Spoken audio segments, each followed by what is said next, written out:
আসসালামু আলাইকুম। Basic medical স্কুলের পক্ষ থেকে সবাইকে স্বাগতম জানাচ্ছি। আজকে আমরা আলোচনা করব হার্ট সাউন্ড নিয়ে। ভেরি ইম্পর্ট্যান্ট একটা টপিক হার্ট সাউন্ড। একদম বেসিক থেকে অ্যাডভান্স লেভেলে আলোচনা করব আমরা। হার্ট সাউন্ডটাকে আমরা 3টা লেকচারে ভাগ করেছি। তো আজকে আমরা ফার্স্ট হার্ট সাউন্ড নিয়ে আলোচনা করব। ভেরি ইম্পর্ট্যান্ট বিভিন্ন পরীক্ষার জন্য। তাহলে আমরা এখানে একটা হার্টের একটা স্কিমেটিক চিত্র রেখেছি। এটা হচ্ছে লেফট এট্রিয়াম, লেফট ভেন্ট্রিকল, তাদের মাঝখানে mitral valve. Right atrium, right ventricle, তাদের মাঝখানে ট্রাইকাসপিড ভালভ।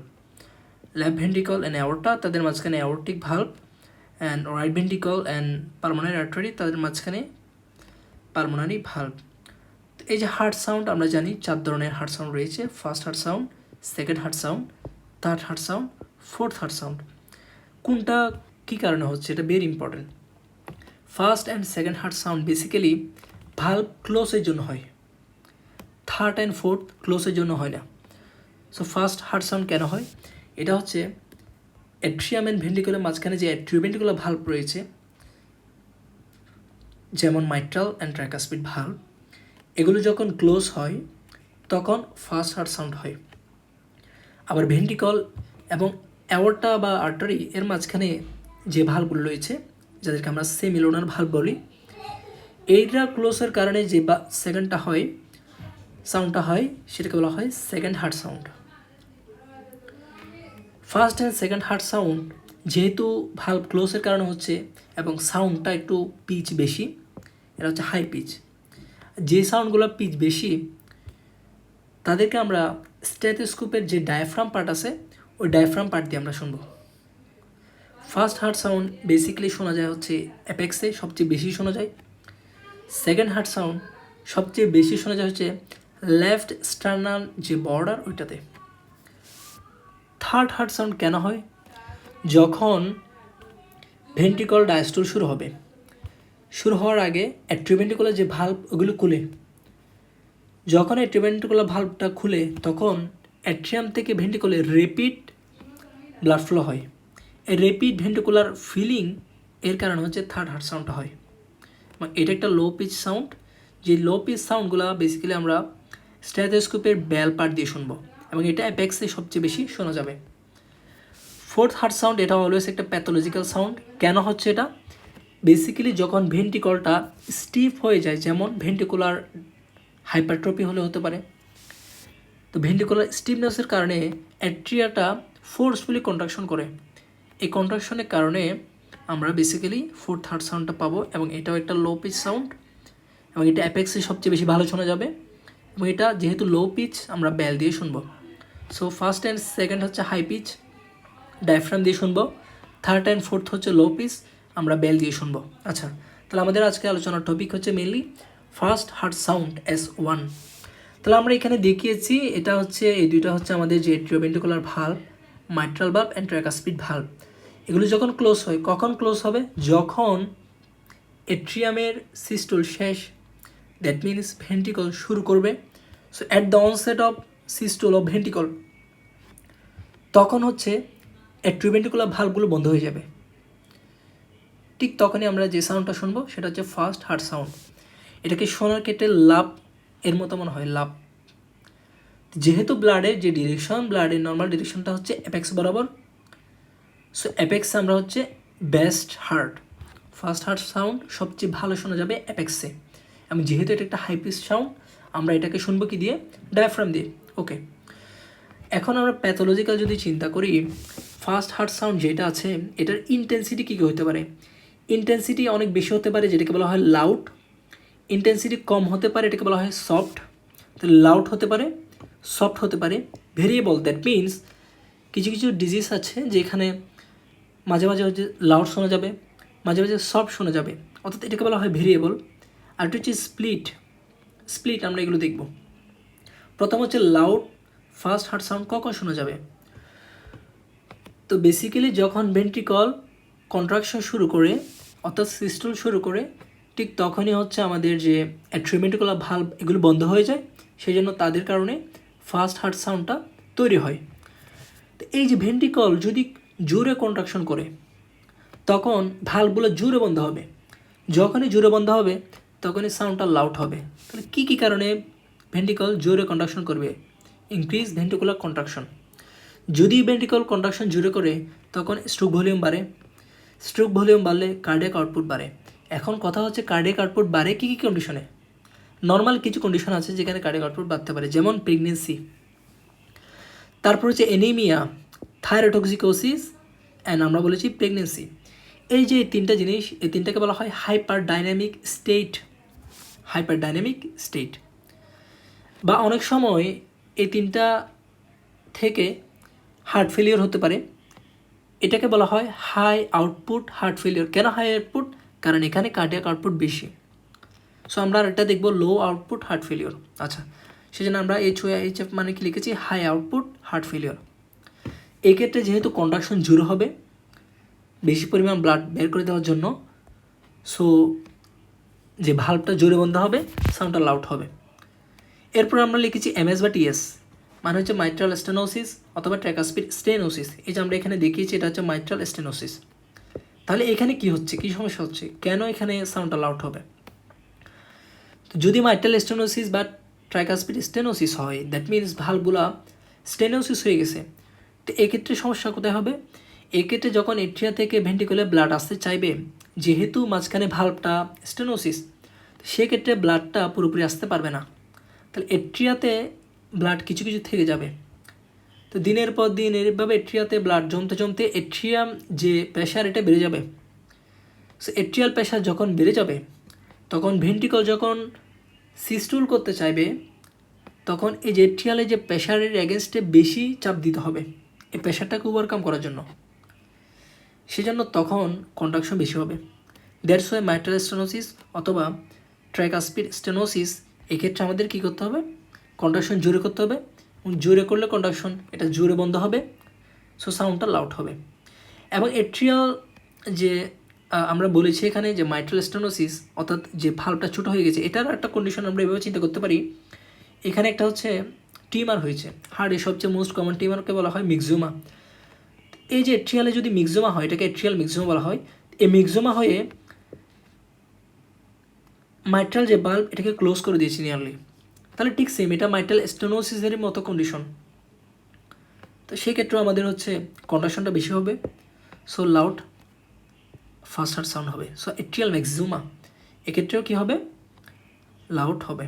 এরপর হচ্ছে শর্ট পিয়ার ইন্টারভেল, এটাকে অনেক সময় WPW সিন্ড্রোমও বলা হয়। এবং এট্রিয়াল প্রিমেচুর বিট, এগুলো কেন হয় আমরা একটু দেখতেছি। শর্ট পিয়ার ইন্টারভেল, তো কী অবস্থা আমরা দেখে শর্ট পিয়ার ইন্টারভেল কেন হয়। তো আমরা এখানে একটু দেখিয়েছি আমাদের পিয়ার ইন্টারভেল বলতে ইসিজিতে এটা বোঝানো হয়। পি থেকে অর্থাৎ পি এর যে ওয়েভ এখান থেকে শুরু হয়ে আর পর্যন্ত, আর যেহেতু আর না বেসিক্যালি হচ্ছে এখানে কি পর্যন্ত বোঝাই, সো পিআর এটাকে বলা হয় পিআর। সো পিআরের মধ্যে পিটা হচ্ছে এট্রিয়াল কন্ট্রাকশন ইন্ডিকেট করে, এবং হচ্ছে এই যে এই পার্টটা যেখানে আমরা নিচে দেখিয়েছি এটাকে বলা হয় অ্যাবিনোডাল ডিলে। সো পিআর ইন্টারভেল বা এটাকে মোর সেগমেন্টও বলা যায়, পিআর সেগমেন্ট বা ইন্টারভেল, এর মধ্যে ফ্ল্যাট পার্টটা হচ্ছে অ্যাবিনোডাল ডিলে। সো অ্যাবিনোডাল ডিলে যদি ছোটো হয়ে যায় তাহলে পিআর ইন্টারভেলটা আলটিমেটলি শর্ট হয়ে যাবে। তো এখন এই যে অ্যাবিনোডাল ডিলে, এটার নর্মাল ফাংশন কি, কেন অ্যাবিনোডাল ডিলেটা প্রয়োজন? তাহলে অ্যাবিনোডাল ডিলে কেন প্রয়োজন? অ্যাবিনোডাল ডিলে মানে হচ্ছে এট্রিয়াটা কন্ট্রাকশন করতেছে, এসএ নোড থেকে যখন ইম্পালস অ্যাবিনোডে যাবে সেখানে কিছুক্ষণ ওয়েট করবে, তারপর এটা ভেন্ট্রিকলে যাবে ইম্পালসটা। ঠিক সেই সময় এট্রিয়াম কন্ট্রাকশন করে। সো এট্রিয়ামের কন্ট্রাকশন যখন শেষ হবে তখন ভেন্ট্রিকল কন্ট্রাকশন শুরু করবে। এই যে মাঝখানে যে সময়, এটাকে বলা হয় অ্যাবিনোডাল ডিলে। তো কেন হচ্ছে, কী সুবিধা এটা হলে? এটা হলে এই সুবিধা যে এট্রিয়াম তার ভিতরে যে ব্লাডগুলো আছে সবগুলা সে ইজেক্ট করে ভেন্ট্রিকলে পাঠিয়ে দিবে যদি এটা কোনো কারণে কমে যায় AV nodal delay. So AV nodal delay function কী বলছে? It is the time for atrial full empty and ventricular filling. So যদি অ্যাবিনোডাল ডিলেটা কমে যায়, মানে সময়টা কমে যায়, তাহলে এট্রিয়াম পুরোপুরি এমটি হতে পারবে না, আর ভেন্ট্রিকলও পুরোপুরি ফিল হতে পারবে না ব্লাড দিয়ে। So decrease atrial filling. তাহলে এট্রিয়াল ফিলিং যদি কমে যায়, এমটি যদি কমে যায়, তাহলে এট্রিয়ার মধ্যে প্রেশার বাড়তে থাকবে আস্তে আস্তে। সো এই প্রেশারের এগেনস্টে যখন ভেন্ট্রিকল ওভারকাম করতে চাইবে, তাহলে কন্ট্রাকশন মোর স্ট্রংলি করতে হবে টু ক্লোজ মাইট্রাল বাল্ব। সো তখন সাউন্ডটা লাউড হবে। তাহলে এই জন্য হচ্ছে শর্ট পিআর ইন্টারভেল যদি হয়, তাহলে সেই ক্ষেত্রে আমাদের কী করতে হবে?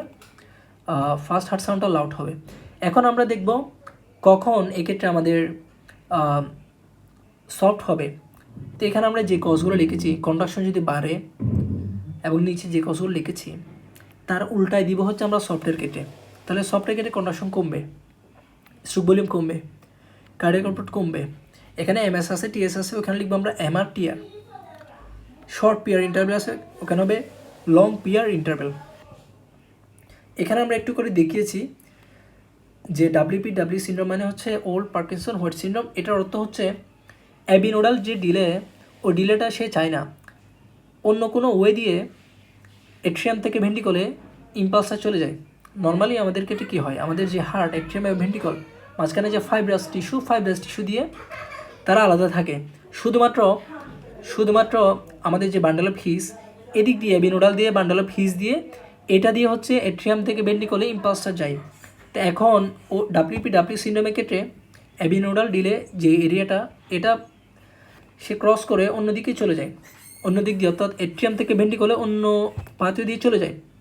তখন ভেন্টিকল তাড়াতাড়ি কন্ডাকশন করে, তখন পিআর ইন্টারভেলটা ছোটো হয়, এটাকে ডাব্লিউপি সিনড্রোম বলা হয়।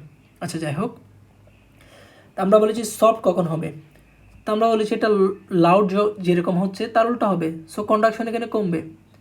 কখন কন্ডাকশন কমবে, যদি এই যে হার্টের যে মাসেল, কন্ডাকশনের জন্য দায়ী হচ্ছে হার্টের যে মাসেল, এই হার্টের মাসেলগুলো যদি ফাংশন কমে যায়, এটা হলো পুর লেফট ভেন্ট্রিকুলার ফাংশন। হার্টের মাসেলে যদি কোনো সমস্যা হয়, কোনো এমআই হয় বা ইনফাকশন হয়, তখন হচ্ছে এদের ফাংশনটা কমে যাবে, পুর লেফট ভেন্ট্রিকুলার ফাংশন। তাহলে কার্ডিয়াক আউটপুট কমবে, কার্ডিয়াক আউটপুট কমলে এটাকে বলা হয় লো আউটপুট ফেলিওর। তারপর আমরা এখানে লিখেছি এমএস এবং টিএস, আর এখানে হবে তার উল্টা এমআর টিআর। এমআরটা মোস্ট কমন কোথায়, রিমেটিক হার্ট ডিজিজে।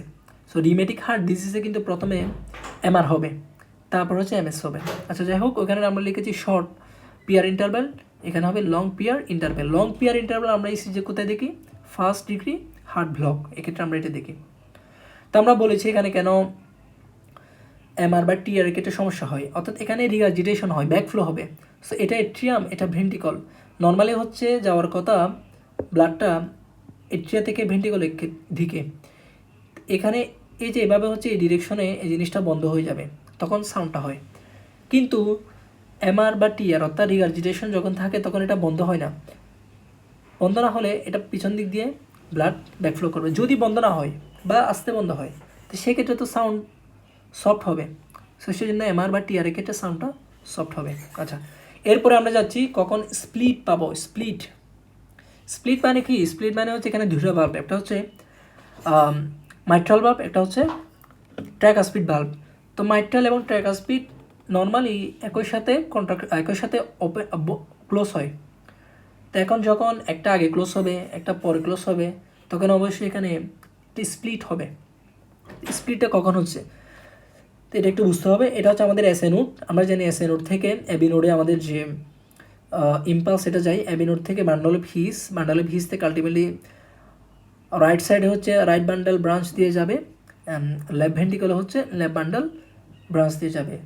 তো when right ventricle and left ventricle contract at different time, এটা হচ্ছে প্যাথোলজি। কখন, যদি এখানে যে রাইট বান্ডেল ব্রাঞ্চটা আসছে সেটা যদি কোনো কারণে ব্লক হয়, তাহলে রাইট ভেন্টিকল কন্ট্রাকশন করতে পারবে না, তাহলে লেফট ভেন্টিকল তখন কন্ট্রাকশন করে ফেলবে। তাহলে দুইটা একটা কী হবে, ডিসপ্যারিটি হবে। So right bundle branch block, অথবা ঠিক সেমভাবে লেফট সাইডে যদি হয় লেফট বান্ডেল ব্রাঞ্চ ব্লক। এবং একটা কন্ডিশন হচ্ছে ভেন্টিকুলার টেকিকার্ডিয়া। তো ভেন্টিকুলার টেকিকার্ডিয়া ক্ষেত্রে ভেন্টিকলগুলো টেকিকার্ডিয়া হয়, এবং রাইট এবং লেফট ভেন্টিকল যদি অ্যাসিনক্রোনাসভাবে টেকিকার্ডিয়া হয়, তারা একই সাথে কোনো কাজ করবে না, অ্যাসিনক্রোনাস, তখন হচ্ছে স্প্লিট দেখা যাবে।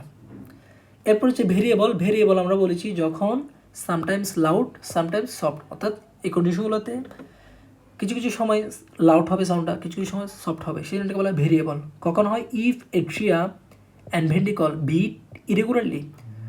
তো ইরেগুলারলি কখন বিট করে আমরা একটা জানি, এটা হচ্ছে এট্রিয়াল ফিব্রিলেশন। তারপর হচ্ছে কমপ্লিট হার্ট ব্লক, এখানে ইরেগুলারলি বিট করে, অর্থাৎ এট্রিয়ার মতো এট্রিয়া বিট করে, ভেন্টিকলের মতো ভেন্টিকল বিট করে। এট্রিয়া ভেন্টিকুলার এটা ডিসোসিয়েশন হয়ে যায়, তাদের মধ্যে কোনো কানেকশন থাকে না। কমপ্লিট হার্ট ব্লক এবং এক্সট্রা সিস্টোল, এই তিনটা কন্ডিশন হচ্ছে ভেরিয়েবল হার্ট ব্লক পাওয়া যায়। তাহলে এখানে অবশ্যই আমাদের এট্রিয়াল ফিব্রিলেশন ওয়ার্ডটা মনে রাখতে হবে। তাহলে আমরা এখানে সামারি করেছি আজকে যা পড়েছি। লাউডের মধ্যে কী ছিল, কন্ডাকশন বাড়লে আমরা বলেছি, সফটের মধ্যে কন্ডাকশন কমলে। সো এখানে স্ট্রোক ভলিউম বাড়বে, কার্ডিয়াক আউটপুট বাড়বে, স্ট্রোক ভলিউম কার্ডিয়াক আউটপুট কমবে।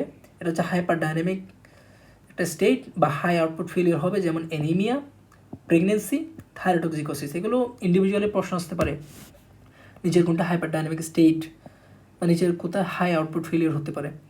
আচ্ছা, এরপরে হচ্ছে এমএস বা টিএস আমরা বলেছি, তার উল্টা হচ্ছে এটা হাইপার ডাইনামিক স্টেট বা লো আউটপুট ফেলিওর। এখানে এমএসটিএস ছিল, এখানে এমআর টিআর। এরপর হচ্ছে শর্ট পিআর ইন্টারভেল, এখানে ডাব্লিউপিডাব্লিউ বলা হয়, এটাকে সিনড্রোম বলা হয়। আর এটা হচ্ছে long PR interval, first degree heart block আমরা এটা দেখতে পাই। তারপর এখানে আছে atrial myxoma and atrial premature beat. এরপরে ভেরিয়েবল বলেছি যেখানে লাউড অ্যান্ড সফট দুইটা থাকবে, যেমন atrial fibrillation, complete heart block.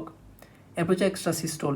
আর স্প্লিট কখন হয়, যখন রাইট বান্ডেল ব্রাঞ্চ ব্লক থাকবে, লেফট বান্ডেল ব্রাঞ্চ ব্লক থাকবে, এবং ভেন্ট্রিকুলার ট্যাকিকার্ডিয়া হবে অ্যাসিঙ্ক্রোনাস টাইপ, অ্যাসিঙ্ক্রোনাস।